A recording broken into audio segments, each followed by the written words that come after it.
Hey everyone, this is CJ Westfall with the Summerville Sentinel News. Today we're with a very special guest, a good friend, Wiley Johnson, the former mayor of Summerville. Wiley, we had some crazy storm this morning. I just got out from the front yard getting these giant branches. Did you guys get anything bad over there? Was it bad wind or? No, we really didn't. Thank goodness. Our hearts and prayers go out to the folks from really the Walterboro area on through Ridgeville, Jedburgh. There were some branches down on Grayback Road, as you probably already are aware. And of course, the storm went on out toward Monk's Corner and Pinopolis. So hopefully we didn't have anybody hurt. I haven't gotten any reports or haven't heard any reports Right. that they have. So Still early on the injury reports or potential death reports. I haven't seen anything either. But that damage out there in Walterboro and Cottageville, man, those are some. Looks like a hurricane came through there, man. yeah, yeah. Well, this has been a long time coming. I know we had planned on sitting down and doing something to where we could have, cameras and microphones. But you know what? This is an opportunity, even though we're stuck inside during this weird time, this quarantine time where the governor's having us stay at home. Only essential workers are going out. This is definitely a time where folks are wondering more than ever about what their government's up to. And over the last 4 years, that's kind of been your thing ever since you were elected. I found the other night, I thought was hilarious, man. I saw your win when you had first been elected, and you're on your back porch, and all the faces I recognized from standing behind you. And the reporter was, asked a long-winded question. You gave a short answer that really just summed up what kind of a mayor you would be. And he said, what kind of a message are you trying to send? What kind of a message do you think voters are trying to send by electing you as mayor tonight? And I think he said something along the lines of, the people want a more transparent government. And that's what they're going to get. Or something along the lines. And so that's kind of the first thing I'd like to ask you about. I think that was definitely one of your major accomplishments, one of the major things that you brought to the conversation in Summerville. How as mayor, and we'll definitely get to what's going on now with COVID-19, and we'll definitely get to how the new mayor's been doing since they've come into office. But taking it back to when you were mayor, how do you think that you affected transparency in government here in Summerville? Well, to back up, we did have some problems with, and let's call them perceived problems with transparency. And that was one thing, the main thing that I thought we needed to correct in town government, and I think we did. I started streaming all of the meetings. We didn't go quite far enough. I wanted all of the committee meetings streamed, but we have all the council meetings are streamed live, and you can also go back and find them in the archives and watch them. All of that's important, and I don't know that they're still doing that to the standards that that I started. I did start doing things like putting not just the agendas out early, but I put the agenda package. So in other words, everything that the councilman sees is in the agenda package, Right. published online prior to the meeting. That way, somebody can come to the meeting and talk to the council with a little bit more idea of what's going on. Right. So those are the type things that really mean transparency. Also, you've got to pay attention to the FOIA laws, and people don't quite understand sometimes about FOIA laws and how important they are to transparency. Right. You've got to, you can't do anything that seems to circumvent FOIA laws. In other words, you can't call a meeting of a partial quorum and say, okay, to avoid the FOIA laws, we're just going to have part of the quorum to meet one time and then the other part meet the next time. That's just wrong. But yet that is something that was done. I have heard councilmen advise people to do that. Now, it's one thing to have meetings with only a partial quorum present, but when you do that with the full intention of bypassing the FOIA laws, then that's illegal. And what he's talking about for folks that are just joining us watching about hearing Wiley talk about FOIA laws, what he's talking about is if you want to know of something that's going on in your government, you can submit a request, a Freedom of Information Act request, and they have to provide that. And so let's back up a little bit. I want to get to that. I want to get to these small council meetings to avoid FOIAs. I want to get to all the good stuff. Maybe I went in too fast. I want to know some of the things that you've never really been asked before. I want to know a couple things because you're originally from Georgia, Wiley, and something kept you here in Summerville. Something kept you here. And then something kept you here long enough to fall in love with this town and then eventually want to run for its mayor. So I'll start. Why did you stay when you originally moved here, and what initially kept you here rather than, going back to Georgia? Well, I was born in Augusta, Georgia, which is just across the river, and of course, from South Carolina. And of course, there are very close ties, family ties between South Carolina and Georgia, going back for many generations. I went to the University of Georgia, so not far away, went into the Air Force and was first stationed at Charleston Air Force Base back in 1975. And so I had some brief periods of time where I went to other locations with the Air Force. But back in 75, I met a young girl from Summerville named Susan Ramsey. And Wow. We hit it off. And of course, we didn't get married until, much later. But that is one reason I kept coming back. So I've been assigned here about 3 different times. I own property here. So this was more home than any other place. Right. Yeah. These ladies, man, these ladies are the ones that are keeping us here, man. Same for me. That's the same story, just with the Air Force. Yeah. So Wiley, as far as not running for mayor, but what first got your interest in politics from as early as you can remember? Even if it's in the teenage years, what was your first thing that kind of got you excited to be in part of politics? Well, I first real election that I got involved in any way was back when Barry Goldwater was running. Wow. And of course, a lot of the teenage kids were involved with some of the local elections for state house representative and things like that. So that was probably the first time I really started to get involved.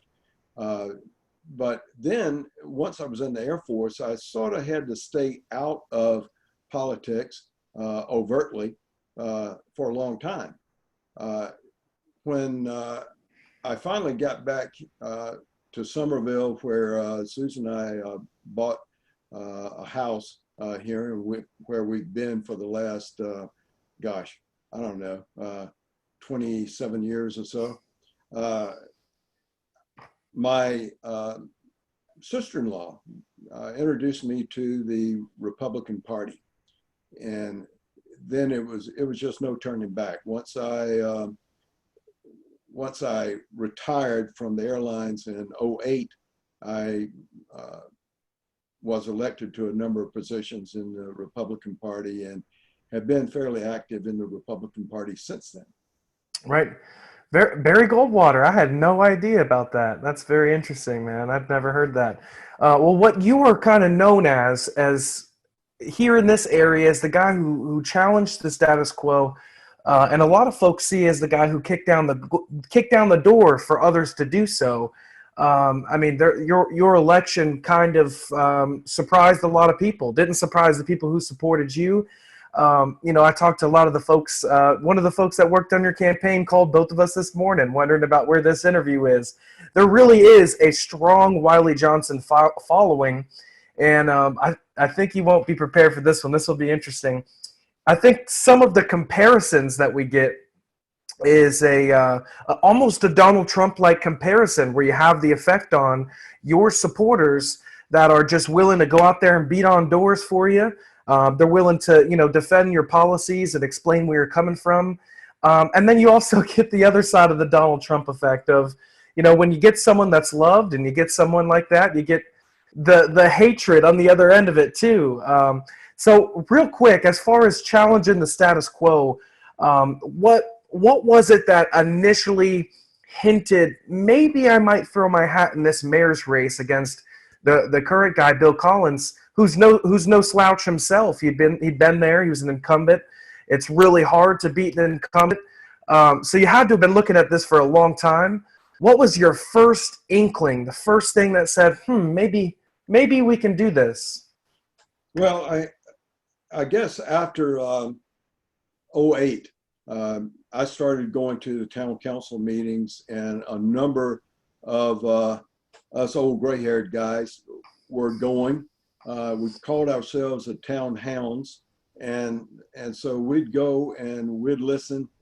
And I remember, I guess it was July 9th, 2014 town council meeting when current mayor Bill Collins talked about the boutique hotel, and someone asked, well, where did this come from? And I know that it sort of caught us by surprise. We know that it's been talked about, okay?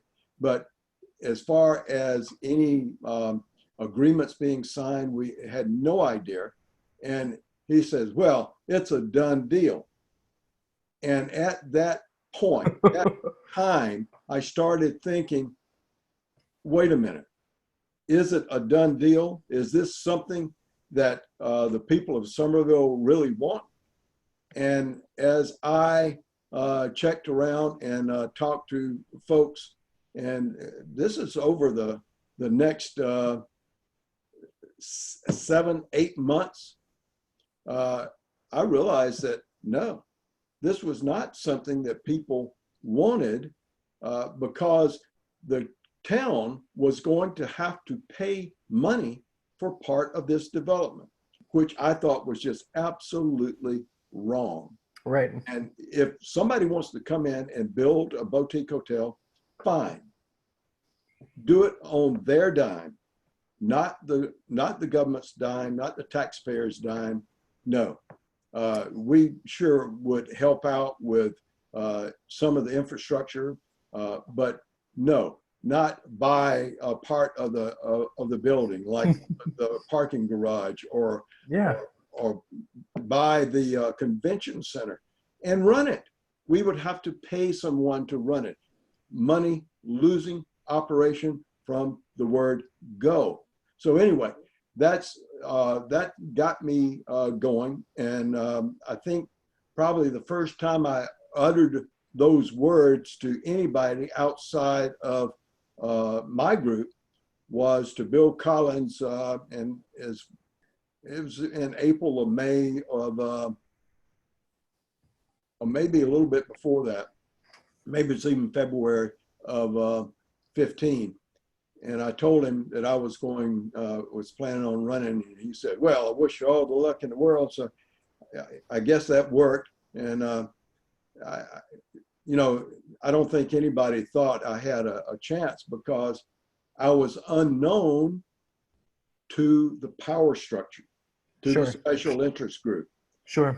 And I think that's what bothered folks in that group more than anything else. 1 second here, Wiley. My dog just popped in. They pay me a visit. Give me just 1 second to pause this.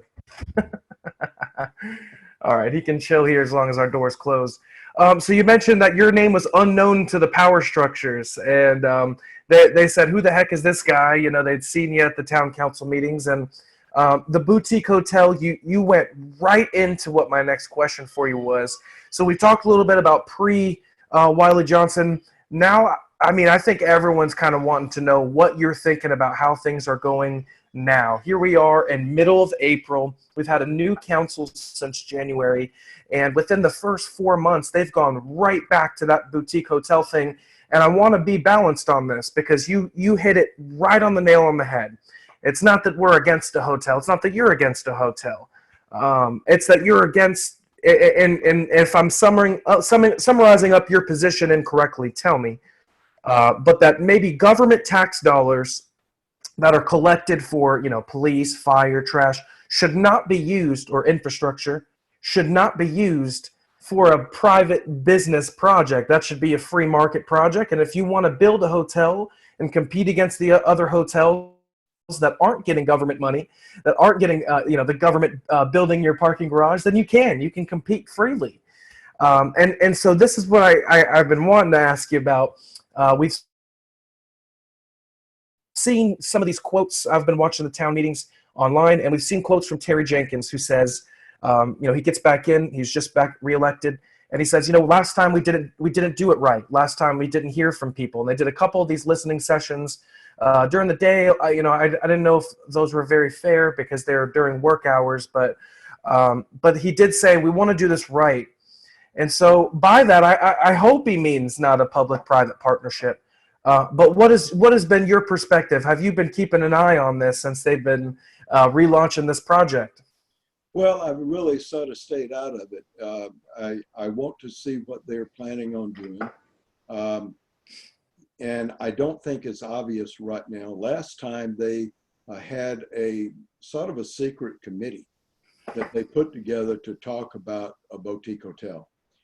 And that in and of itself was somewhat problematic because the people of Summerville were sort of left out. Now, you could argue that, all right, all the important people were in the know about it. Well, wait a minute. That's not, it's not 50% of the people who voted. I guarantee you that. And those folks there were so many reasons to be against this thing. It was going to destroy a bunch of cottages that were historic cottages as far as we were concerned. It was going to cut down one of the largest pine trees in town. It was going to have a rooftop bar, something that we haven't had here. Did we really want that? And it was not against the ordinance to have a rooftop bar that distance from the church, but I think that was problematic for some people. So there were lots of reasons not to like this boutique hotel. All right, fine. If someone, Mr. Applegate, if he wants to come in and build a boutique hotel, fine.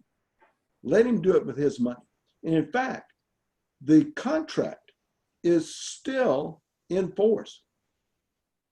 But what happened once the lawsuit was launched, and as I understand, I don't think it's all parts of it have been settled.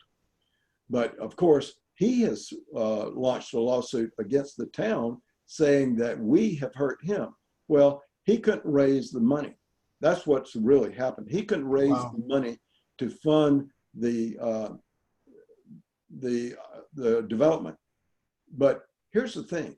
If he thought it was such a good idea, why didn't he use his money?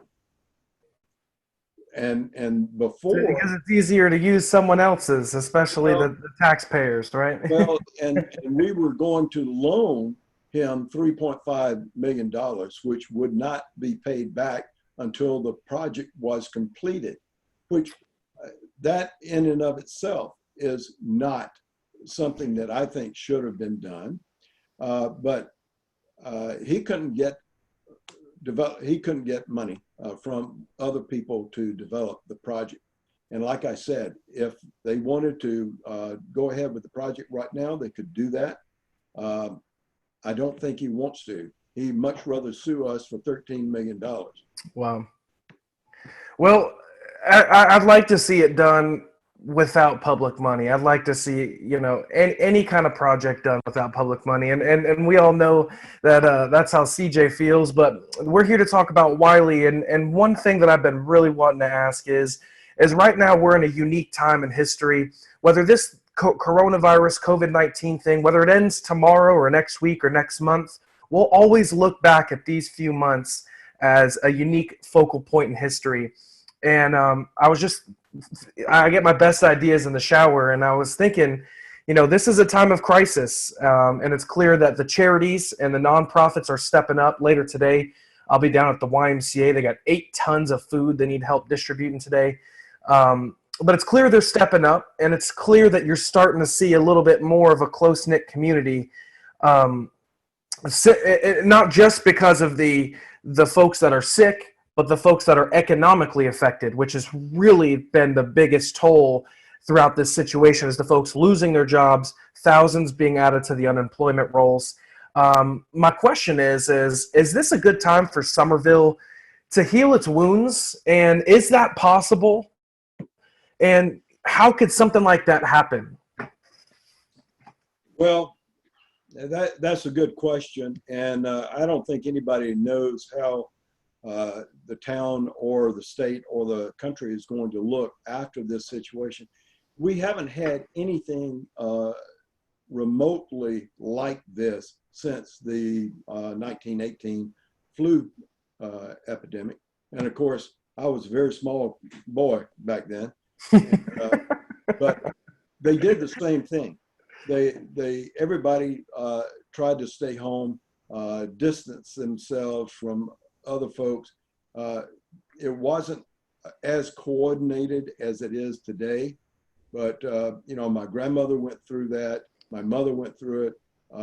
She doesn't remember too much about it, but my grandmother sure did, and she would talk about that. And even later in life, if the flu was going around, she stayed home. She was deathly afraid of flu. And so it was a situation that they learned from. But even back then in 1918, one of the things that was touted as a cure was alcohol. And the doctors, some of the doctors, would prescribe alcohol as some type of a cure. Wow. Which we laugh at that now, but good gracious, it was only 100 years ago. How far have we come? So I just have great hopes that this will help the CDC to really start to get further ahead. We need something like the same initiative that we had to build the H-bomb, to put a man on the moon, to move medicine maybe a little bit further ahead. Of course, one of the primary things that needs to be done is to have free and open communication with everybody on the planet. I think it's obvious to all of us now that the Chinese were not forthcoming with all the information, and we still don't know. So lots of things to think about. But as far as will this help the healing process? Maybe. We'll see. It's almost like that feeling of, I was very young, but when 9/11 happened, and we all took a pause. I'm not comparing this to 9/11, but we all took a pause and reflected and thought, what's really most important? And that's kind of the thing I've noticed is folks are just kind of getting back to what's really most important. My lights are on, I have food, my family's healthy. That's all I need. That's really all I need. And so I hope this is a time, because the discourse in this town this beautiful town that when I moved here, I just fell in love with, and I don't want to leave. The discourse here, the people that hold the power strings, tend to use tactics of just demonization and just absolute negativity. And you get good intentioned people that come into this arena that have a good heart for service, like yourself, for example. You were a Air Force veteran, and you get service-minded folks that have a huge heart for helping people and extreme empathy. It takes a lot of work to run a campaign like this. It's a sacrifice away from your family, away from potential, business you could be doing. I know you're retired, but it's still a sacrifice. You get these people that step up here in Summerville, and then you just see them just get, just absolutely beat to a pulp. So the discourse here, how did the discourse in Summerville, this beautiful, charming town, this amazing place where people are moving from all over the country to be here, how did it get so nasty here, man? Okay, let me address that. It's hopefully it won't be too long of an answer, but You're fine. here's the situation. We had almost a perfect storm happen with politics and social media. And there are people who had never had a voice before, and nobody would ever listen to them seriously. Yet now, all of a sudden, they have a voice. The social media is a great equalizer, if you will. Right. And so you almost don't know, all right, who to listen to. Who's credible? And so when things are put out there, it makes folks question, well, wait a minute, is that true or not? And recently, within the past week, one guy who has been very outspoken, and I don't know whether he's putting information out intentionally, and that would be called disinformation or lying, or whether he's just not very bright and doesn't understand. I think he understands because his father is on the city council. So I think it's more, he's putting out disinformation. He's saying that the ordinances that were started to be changed the week after the election in 2015 were done to help put the town administrator's power back where it was. Well, no, that's absolutely wrong, because many town administrators operated under the same ordinances that had been in place for decades. All right. None of that was changed, even when Bill Collins assumed the role of town administrator and mayor. It wasn't changed. It just, he took over all that. But when I was elected, then they decided to change things. And I think you can go back and look at some of the comments that people, some of the the nasty comments from some of the people on council made on social media. I think you can understand why it happened. And you have to remember, it started to happen while Bill Collins was still in office and while Terry Jenkins was still in office. Now, I think most people understand that. And so I certainly don't want to start throwing rocks at them. I just want to set the record straight. And when someone comes up and starts to rewrite history, if you will, I've got a problem with that. And that's why I had to speak up about it today. They still won't let it go. They're trying to say that what happened didn't really happen. Well, the people of Summerville deserve a honest, fair, and transparent government. Lately, we haven't had debates on any of the things like annexations that are going through and have gone through, or the and especially the annexations for residential property.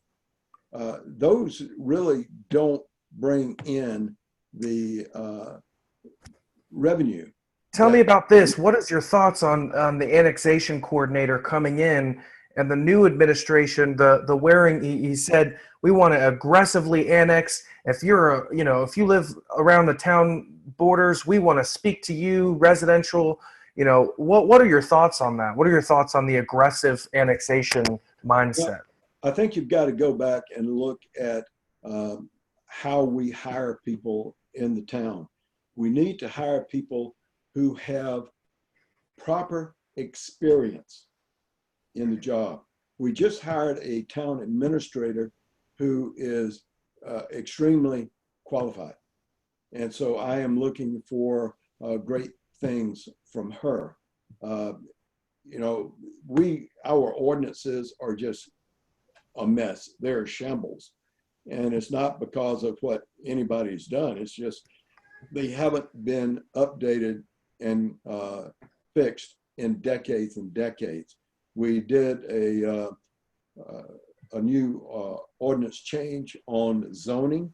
It's called the UDO. That changed more than just the zoning categories. Believe me, it is a very comprehensive change. Our ordinances are still not in sync with what the UDO has started. So I'm really not real pleased with what we got from the UDO.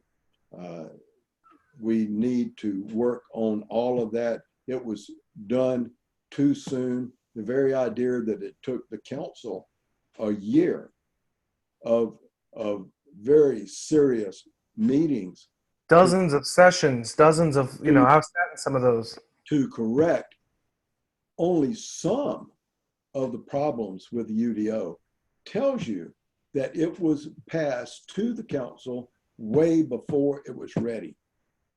So anyway, going back to what you talked about, we've got to hire people who have experience in the job that they are being hired into.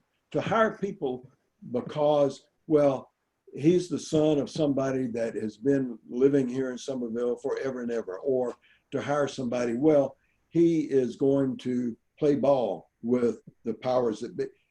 Gosh, did I say that? I guess I did. I mean, that's wrong, and you shouldn't hire people for that reason.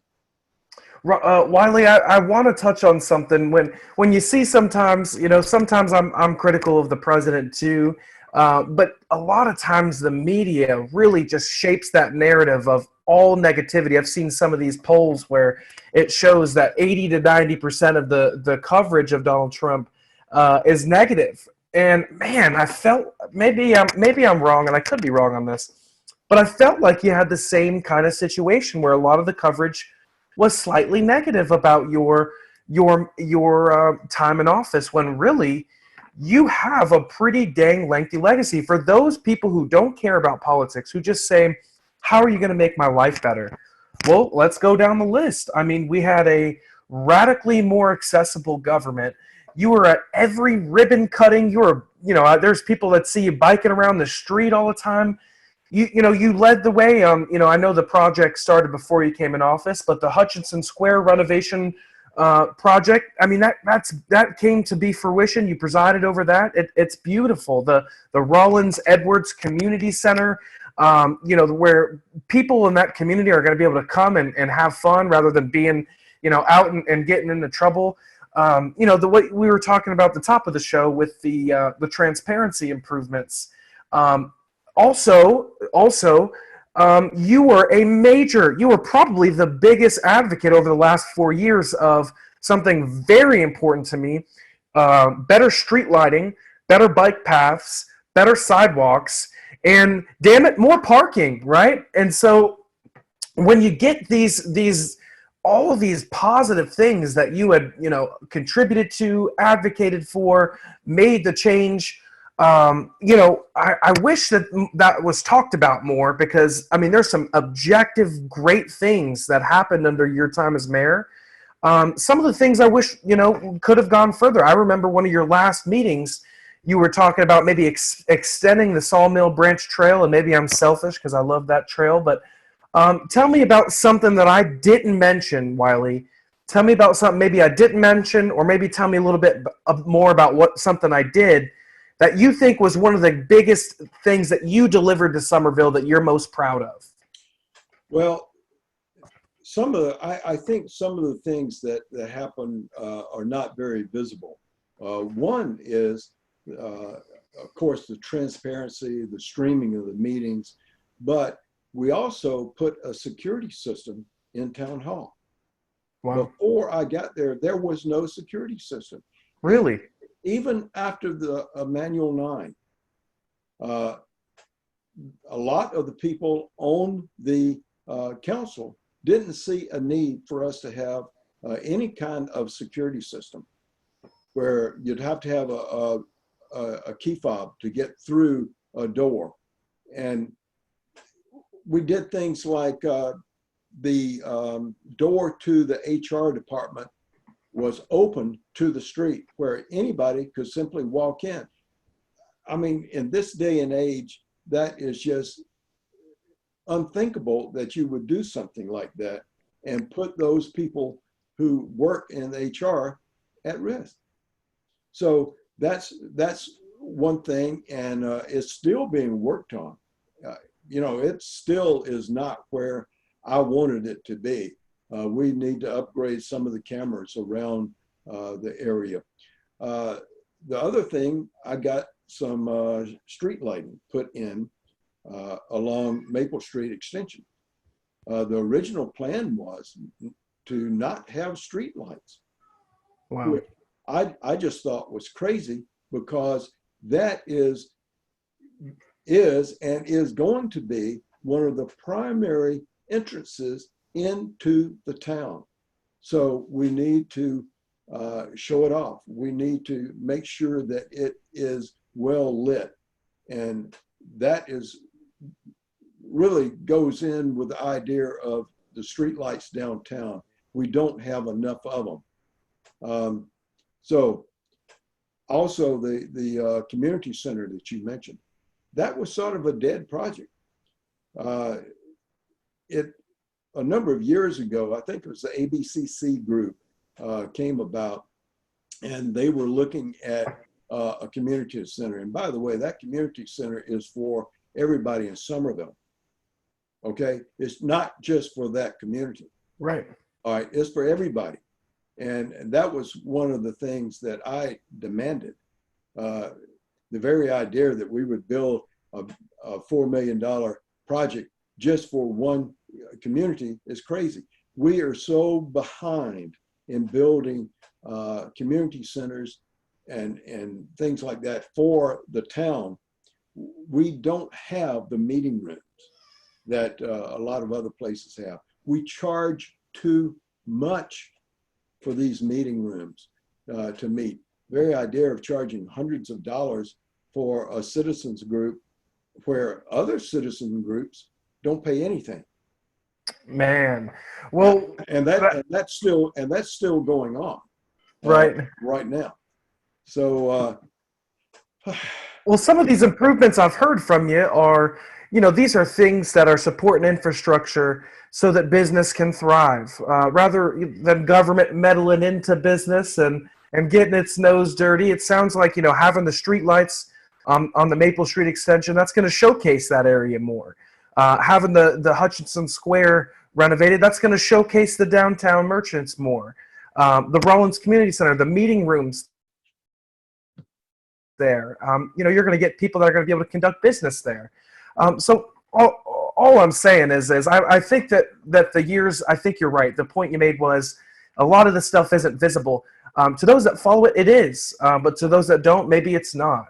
So what we hope to bring with this new multimedia news outlet that, we'd like to share with Summerville is, we want more truth and more transparency.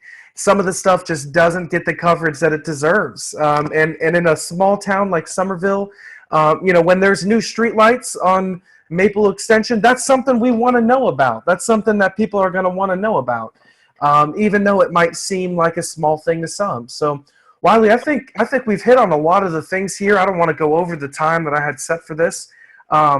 Is there anything on your mind? Is there any message that you want to leave with folks?